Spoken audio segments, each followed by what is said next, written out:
Ramadan tiba, marhaban ya Ramadan, marhaban ya Ramadan, marhaban ya Ramadan, marhaban ya Ramadan.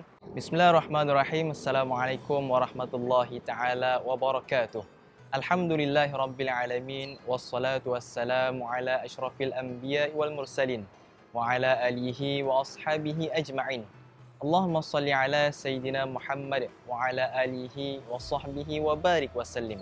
Tuan-tuan dan puan-puan sidang penonton yang dirahmati Allah sekalian, Alhamdulillah, kini kita berada di dalam bulan Ramadan, bulan yang penuh dengan keberkatan, bulan yang penuh dengan keampunan Allah Subhanahu wa taala, bulan yang penuh dengan keistimewaan, bulan di mana mendidik jiwa dan rohani kita di dalam melaksanakan ibadah kepada Allah Subhanahu wa taala.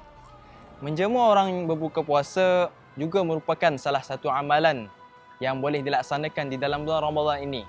Janganlah kita berkira sangat dengan harta yang kita ada. Kerana apa, tuan-tuan dan puan-puan yang dirahmati Allah sekalian?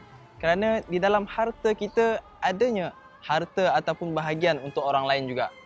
Jadi, seperti mana yang telah dijelaskan di dalam hadis Nabi SAW yang diriwayatkan oleh Zaid bin Khalid Al-Juhani. Nabi SAW bersabda, yang bermaksud, sesiapa yang memberi makan kepada orang yang berbuka puasa, maka pahalanya akan dapat seperti mana orang yang berpuasa dan tidak kurang sedikit pun pahala orang tersebut.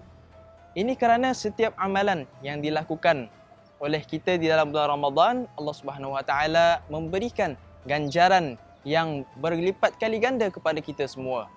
Justru tuan-tuan dan puan-puan yang dirahmati Allah sekalian, bila mana kita memberi makan kepada 10 orang untuk berbuka puasa, maka Allah Subhanahu Wa Taala memberikan ganjaran sebanyak 100 ganjaran pahala. Begitu juga bila mana kita memberi makan kepada 100 orang untuk berbuka puasa, Allah Subhanahu Wa Taala memberikan ganjaran sebanyak 1000 kali ganda. Tuan-tuan dan puan-puan yang dirahmati Allah sekalian, di dalam bulan Ramadan ini, marilah kita bersama-sama meningkatkan amal ibadah di samping kita memberi ataupun menjamu mereka yang berbuka puasa.